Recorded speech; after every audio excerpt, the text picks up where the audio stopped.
देने का कार्य अरदास और पंडित जी ने कार्यक्रम दिया, इसलिए इनकी इच्छा है कि भरथरी की गीत भंवरा जी गा दीजिए। तो अगर आप लोगों का आदेश हो तो फिर मैं गीत गाऊं, नहीं तो फिर कुछ गा दूं। गा तो दूंगा, लेकिन मेरी एक शर्त है, जब तक गीत गाऊंगा ये तब तक आप लोगों को बैठना पड़ेगा। बैठा रही भले हमको झेल लीजिएगा लेकिन बैठिएगा। तो गीत मास्टर गीत लगा के दे जरा प्रकाश भैया वाली।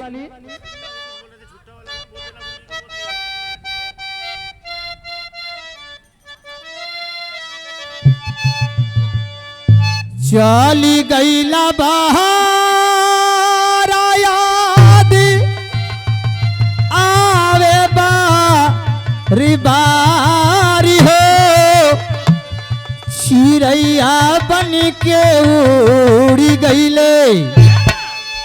पिछली बार ये गीत गाया आरती की तरफ करके, तो वो सोच रही थी कि हम ही से गा रहे।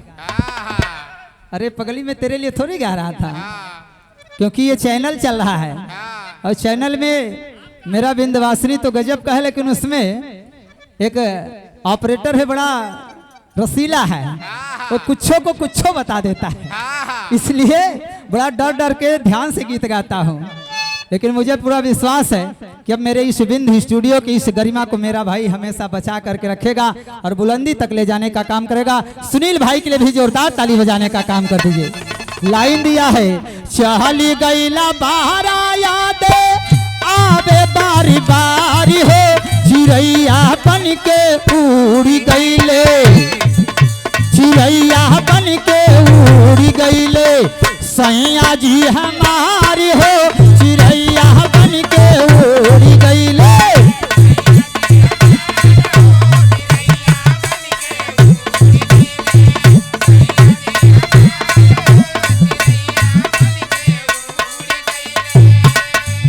यह गीत के अनेकों कलाकार अनेकों लाइन से गौले हुए। केहू गावेला कि तोता बन के उड़ गए, केहू गावेला कि गिद्धबाज बन के उड़ गए। हम तो सोचे थे कुछ दिन बाद यह न गावे कि मेघा और मछली बन के उड़ गए। मतलब दुल्हा के का कब के का बना दी भगवान है जाने। बाहर प्यार, ऐसा प्यार में धुआं न फूटे। बाप ने प्यार से रमेश नाम रखा है और प्यार करने वाली ने कहा मेरा बाबू कहाँ है। जब हम तो बाबू है तो फिर वो बाबू कहाँ जाए हैं? खाली सीट रहे वो हरे चला जाए। वाह भाई वाह, लेकिन वहां दिया। इसके आगे की लाइन भैया मैं वहां सुना दूंगा। मैं कजरी की तरफ चलता हूँ, आइए कजरी को लेकर चलता हूँ, बजा के दे बच्ची।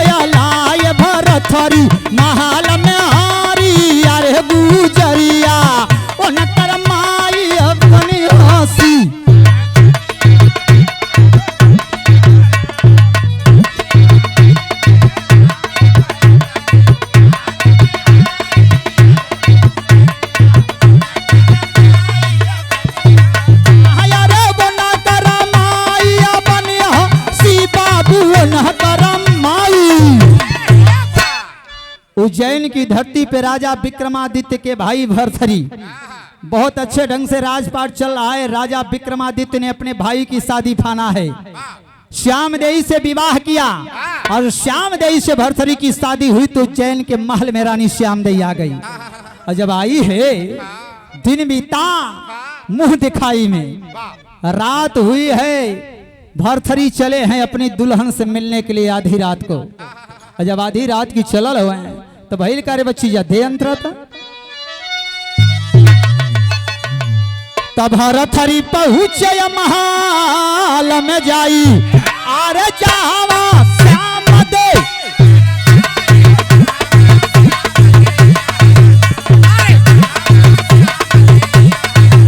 अरे जहां श्याम दे यार साई सजिया ऊपर गए चितलाई, रखल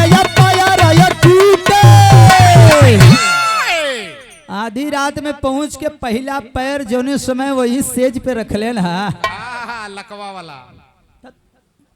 और जब पैर रख लेन तो जवन पलंग का पाटी है चरचरा के टूट गई। घुनी रही भाई। तो तय कहे आहा करत है। पटिया घुनी रही है उनका। पाटी टूटल है और जब पाटी टूटल तो राजा भरथरी चारों खाना चित नीचे गिरल हवे और जब राजा गिरलन तो रनियमा 4 कदम छौकल है। एक कदम में यहर छौक के गई, दूसरका कदम में यहर छौक के गई, तीसरका कदम में वोहर छौक के गई, चौथा में यहाँ आ गई। कहाँ बे? चौथा कदम में चौथा कोने खड़ी हो गई। रजवा सोचे लागल कि कैसन मेहरारू है रे, जवन उछड़ाता, जवन हमारे गिरे पे हमें उठावत ना है, बल्कि इतना जोर जोर से हंसत या यार से और उछलत या। एक मिठाई के डब्बा उठावे चाहे हंसता। मतलब राजा मिठाई के डब्बा लेके गए हमें। तो है तो पता ही न बात, तो हर एक बेरी तो हाथ बाबू चला गए। हले तही गाँव हम जात है। एहे बाबू। हाँ बेटा। तुम्हार बाबू हुआ? हाँ तो तू बतावा हमारा बेटवा है। बाबू पाला गे। हाँ जुग जुग जिया, जूता सिया, पैसा पावा, बीड़ी पिया, मस्त रह, व्यस्त रह, जूता की तरफ फैला, चपले की तरफ खिया बेटा।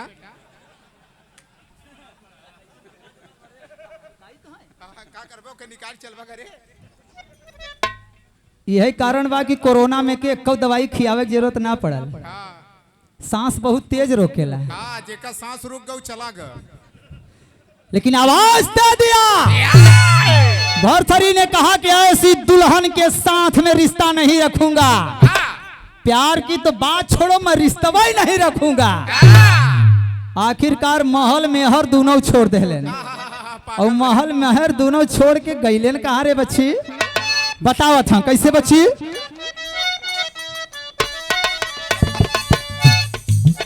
अरे गईले या ये बाबू गईले, अरे गईले या ये भैया गईले या, गईले या गुरु को रखा के या देखा तब दुआरी यारे में हरिया इन करमाई बने।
रामापुर की धरती से छेदीलाल भैया की तरफ से जमींदारों की तरह बैठने का काम आप लोगों ने किया है। आज दोपहरिया में भी बैठे, शाम होने वाली फिर भी आप लोग बैठे हैं।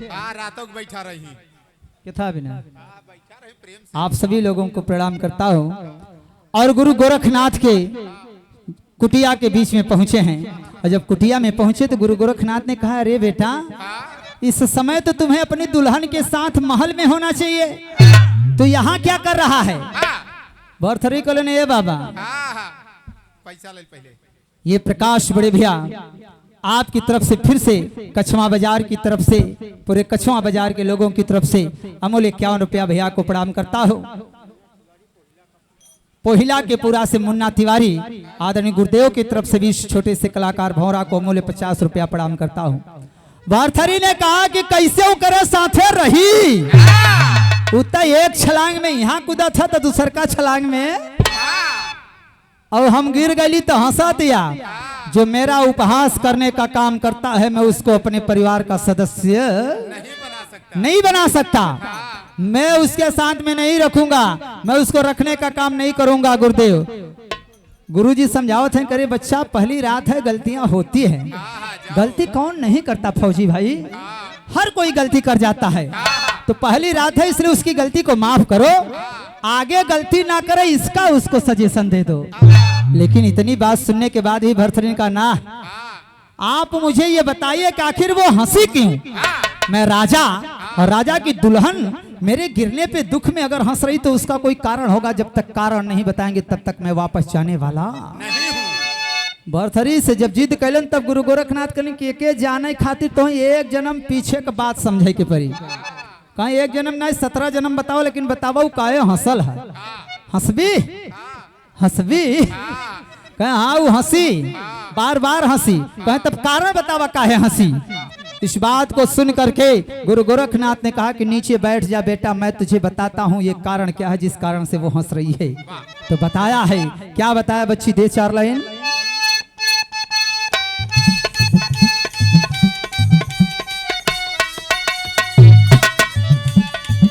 अरे जमी पे बैठे तब भरथरी,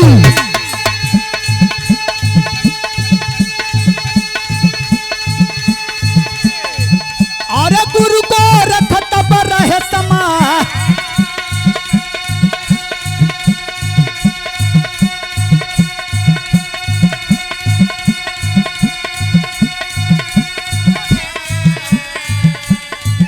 अरे अगले जन्म में एक किस्सा,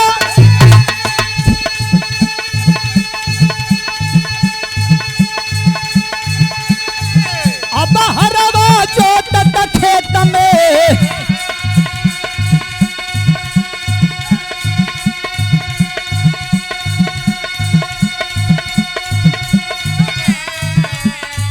कहाँ लेके भोजन चली है नारी,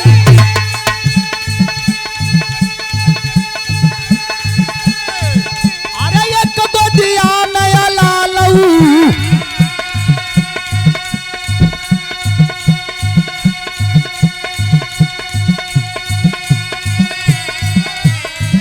कहे भोजन जब परोसने लगा,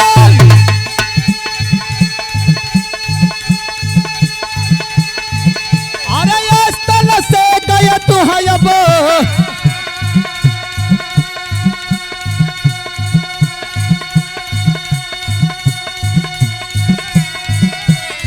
कहे किए बूंद दूधया स्तन से, और वही थालिया में गिरा है जा। 21 रुपया हीरामन अहमदपुर की धरती से भैया के पैर के प्रणाम है।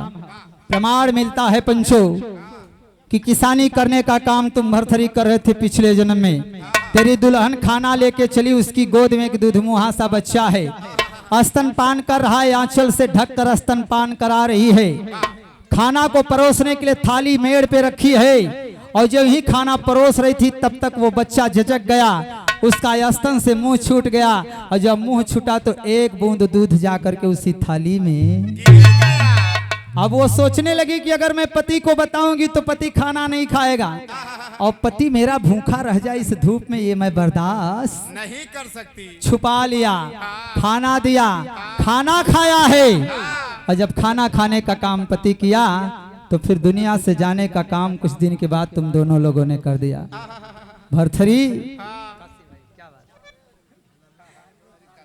ये मिर्जापुर की धरती के बड़े ही सुंदर कजरी के गायक कलाकार काशीनाथ भाई हैं। बहुत बहुत धन्यवाद आप लोगों को, इतने समय आप लोगों ने दिया। आप लोगों का धंधा बिजनेस का टाइम हो गया है, भगवान करें आज 4 6 10 ग्राहक ज्यादा ही आ जाए। काशीनाथ बड़े सुंदर गायक कलाकार मेरे भाई की तरफ से अमूल्य ये आप लोगों के बीच में 101 रुपए का पुरस्कार और साथ में सुंदर सा पुष्पहार। हृदय की गहराई से भाई को नमन करता हूं। माता रानी सारी खुशियां देने का काम करें। हम लोग कजरी का एक महोत्सव कराते हैं जिसमें पूरे उत्तर प्रदेश के कलाकार इकट्ठा होते हैं, और ये मेरा भाई तन मन धन से एक दिन पहले आकर के वहां सेवा देने का कार्य करता है। ऐसे भाई को ढेर सारी शुभकामनाएं हैं, आप आगे बढ़ने का काम करते रहो। आवाज दे दिया, वही स्तन का दूध रूपी भोजन को करने वाले राजा भरथरी, इस जन्म में तुम राजा हो। अच्छा मजे की बात तो ये है, कुछ कलाकारों से मैंने सुना अभी हम लोग चुनार में गीत गाने गए थे, भारती साहब चले गए क्या? भारती साहब हम लोग गए थे, महंगू भैया बैठे हैं ना, हम लोग वहाँ गीत गाने गए तो कुछ लोगों ने कहा वहाँ गीत गाने वाले कलाकार ने कि भंवरा जी एक बूंद दूध नहीं गिरा था, वो दुल्हन दूध को निकाल करके एक कमोरी में रखी थी आगे बधाई दे रहा चूरत रहा, और वो कमोरी का दूध दही बन गया था, उसका पति आया वही खा गया। हमने कहा यार वो दुल्हन कैसी थी जिसका दूध कमोरी में रखा जाता था? वो गाय की दैया रही हुई, गाय की दैया? अगर वो गाय की दैया थी तो दूध कहा? दूध भैंसी नहीं रहा हो। हमने कहा यार गजब हो गई, हद हो गया। बताओ सतयुग से लेकर के आज तक मैंने कभी सुना ही नहीं कि कोई ऐसी भी नारी थी जिसके स्तन से दूध कमोरी में रखने का काम होता था, दही जमाया जाता था। अगर ऐसा हो लगा तो पता चला 1,000 लोग मेहरारू रख रहे हैं तो गाय रखे का जरूरत था, मेहरारू के दूधवा से बिजनेस चलावे लगते हैं। लेकिन कभी नहीं आवाज दिया, आओ पंचो। भरथरी जब इतनी बात सुना तो दिल पे जाके लगी है बात। ओहो, इसका मतलब उस जन्म का दूध पीने वाला मैं और वो दूध पिलाने वाली वो मेरी रानी श्याम देई है। तो अब मेरी रानी नहीं, अब तो वो मेरी वो तेरी माँ बन चुकी है। ये मेरी वो तेरी माँ बन चुकी है। कौन मेरी माँ बन चुकी है? वो है भरथरी दुल्हन। हमार का है माई बने? हाँ भरथरी के यार, हम भरथरी है। हम तो है कहाँ का थे भाई गरमात है। मुनि पहले ही नमवा बोल दे। कौन वाला? हाँ ये जो पहले है। मैं काशी भाई का बोल चुका, वही पुष्पहार दिए थे। और कोई यहाँ से आए यार तो बता ना कैसे तो है नाम, यह ब्रह्मांड में ऐसा के वजह तो है नाम दे। पाई गया लुड़िया जेबम ना ले बताते न है बाप प्रमाण कतम। उतर रिकॉर्डिंग बाबा पता चले। हमारे आपके बीच में जमुना बड़े भैया बिरहा के बड़े ही सुंदर गायक कलाकार आपकी इस धरती से, ऐसे बिरहा कलाकार जमुना भैया के लिए भी एक बार चाहूंगा जोरदार ताली बजा के आप लोग स्वागत करने का काम कर दीजिए। चलो हिसाब हो जाए एक दिन बाद। 100 रुपया इस भाई को भी किसी ने अनजाने में पुरस्कार दे दिया, उस भैया को भी हृदय की गहराई से प्रणाम करता हूँ। जान के दिहन के अनजाने में अब बोल दे हो मिस्टेक से, राम शब्द पे हो सकत है दे दे, तोहरे कर्तव्य पे तो न दे हैं। तोहरे कर्तव्य से ज्यादा हमार नगद बका भैया। आई एम राष्ट्रीय गायक कलाकार। आई एम राष्ट्रीय कोरस। आवाज दे दिया। भरथरी ने कहा अब जिंदगी का कोई मतलब नहीं है, इसे अब मैं भोग में नहीं बल्कि जोग में ध्यान लगाऊंगा। वो प्यार को त्याग दिया आरती, प्यार का कोई मतलब नहीं रह गया, क्योंकि भक्ति से बढ़कर के दुनिया में कोई प्यार नहीं है। अगर बटबो की याद खाली 75 वाला, कैसन 75 वाला? 75 वाला। और अगर उस प्यार में जिस प्यार की तुम बात करे, अगर उस प्यार की बात करेंगे तो उस प्यार में प्यार को करने वालों की गति क्या है इस समय? कुछ लोग कहाँ पे हैं? आसाराम की तरह इसमें मलाई काटत हैं। और अगर भक्ति के प्यार में लीन हो गई तो सबरी और मीरा भी बन सकती हो आरती। इसलिए उस भक्ति की लाइन के प्यार की तरफ चलो, उस प्यार की तरफ मत चलो जिस प्यार की तरफ चलने पे कोई परिवार का लाडला सब्जी बेचना शुरू कर। इसलिए आवाज दिया है गुरु ने कहा तब कहे बस अब हम यही रहा, यहाँ से गुरु जाइब ना सुरेंद्र तिवारी गुरु। तब यहाँ 100 नंबर आ जाए काहे तो है पहुँचावे बदे। तब भरथरी ने वहीं पे धुनी रमाया है, और धुनी को रमा करके 12 बरस तक धुनी को रमाया, सिद्ध किया है। और जब सिद्ध करने का काम किया तब भरथरी को गुरु गोरखनाथ ने अपने रूप, अपने रंग, अपने पहनावे में ढाल दिया। और जब ढाला है तो हाथ में सरंगी दे दिया, गले पे गुदरी दे दिया, और गले में वो माला डालने का काम किया जो रुद्राक्ष के शब्द से भरा ओम से था। तो अगर आदेश हो तो फिर भरथरी की एक लाइन गा देता हूँ। आदेश है तो आइए जरा भेष बनाने के लिए अगर कुछ मिल जाए तो दे दे। वैसे भी जोगी भीख मांगता है, भिखारी है, तो कोई भाई अगर भिक्षा में अगर रुमाली उमाली लिया हो, अंग वस्त्रम लिया हो जोगी का तो दान कर दे। ज्यादा देर के लिए नहीं, 10-15 मिनट के दान कर दे। जो दे उसका भी भला और जो ना दे उसका भी भला। क्या बात है, ये प्यार है लोगों का। भंवरा के लिए अपने सर का ताज लोग दे देते हैं। आवाज दिया है और भेष बनाया। कैसे बच्ची जा गीत के लाइन लगा।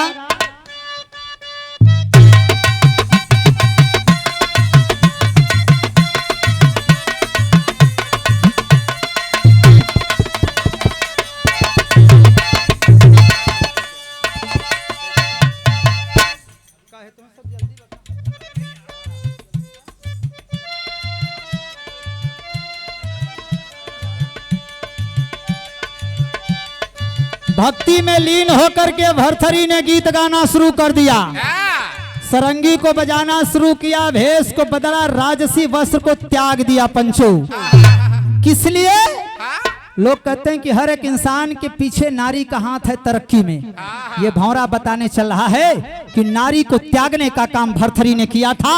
आज भरथरी दुनिया में नहीं, लेकिन उसकी जय जयकार आज भी हो रही है। तो हर जगह नारिये ना चली, मर्दों का महानता हो खेला, नहरौ चले। इसलिए आवाज दिया। और भरथरी गीत गाते हुए जब निकला तो जब मझवा के गांव में पहुंचा तो मझवा के लोगों ने उससे सवाल कर दिया।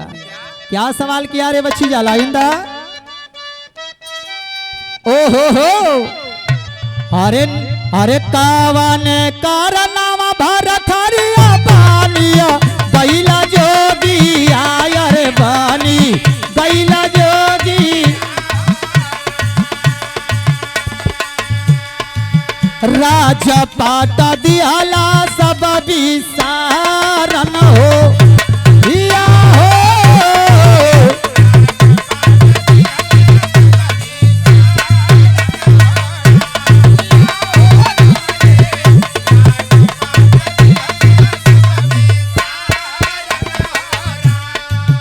अभी तक तो भरथरी गीत गा रहा था सरंगी बजा करके, लेकिन जब लोगों ने ये सवाल कर दिया तब उस भरथरी ने अपनी झोली फैला दिया और झोली फैला कर आवाज दिया, मैं बताने चल रहा हूँ बाबू, अरे मैया मैं अपनी बात बताने चल रहा हूँ, लेकिन इस जोगी के इस आंचल के बीच में इस झोले में भी कुछ दान कर देना, वही दान मैं अपने गुरु को समर्पित करूंगा, गुरु गोरखनाथ को।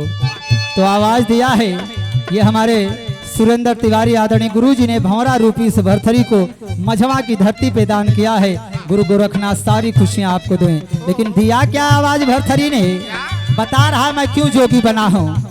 अरे नारी के कारनामा भरथरिया बानी कैले जोगी आयर बानी।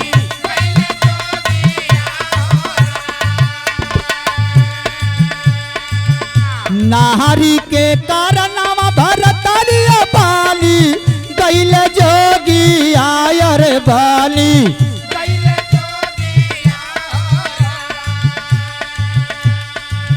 राजा पाटा दियाले सब विसारन हो। अलख निरंजन, जो दे उसका भी भला, जो ना दे उसका भी भला। गुरु गोरखनाथ का आशीर्वाद आप सभी माताओं और बहनों को मिले, सबको मिले। हमारे भाइयों को भी आशीर्वाद गुरु गोरखनाथ का मिले। ये मेरी माताओं और बहनों को भी आशीर्वाद मिले, जो भौरा भरथरी को आज भिक्षा देकर के इस गीत को आशीर्वाद देने का काम कर रही हैं। जय हो बाबा गोरखनाथ। आवाज दिया है कहे नारी के कारनामा भरथरिया बानी कैले जोगी आयर बानी कैले। राजा पाटा दियाले सब विसारन हो या हो। जय हो महमूद भैया, बाबा गोरखनाथ सारी खुशियां देने का काम करें, मेरे महमूद भैया को भी। लेकिन भीखिया के मांगत बाटे भंवरा यही दुआरी आयर भंवरा यही दुआरी हो। जोगिया के गीतिया बगावन हो। जय हो बाबा गोरखनाथ, जो भी दे दे वो लाखों का पुरस्कार इस भौरा के लिए है। जय हो बाबा अलख निरंजन, जय हो बाबा अलख निरंजन। कहीं भीखिया के मांगत भरथरी अपने गढ़ में गाई ले अरे अपने।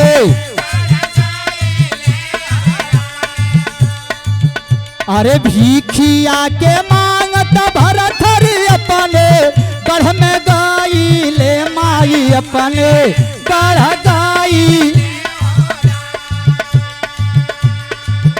जहाँ पे रानी बैठल श्याम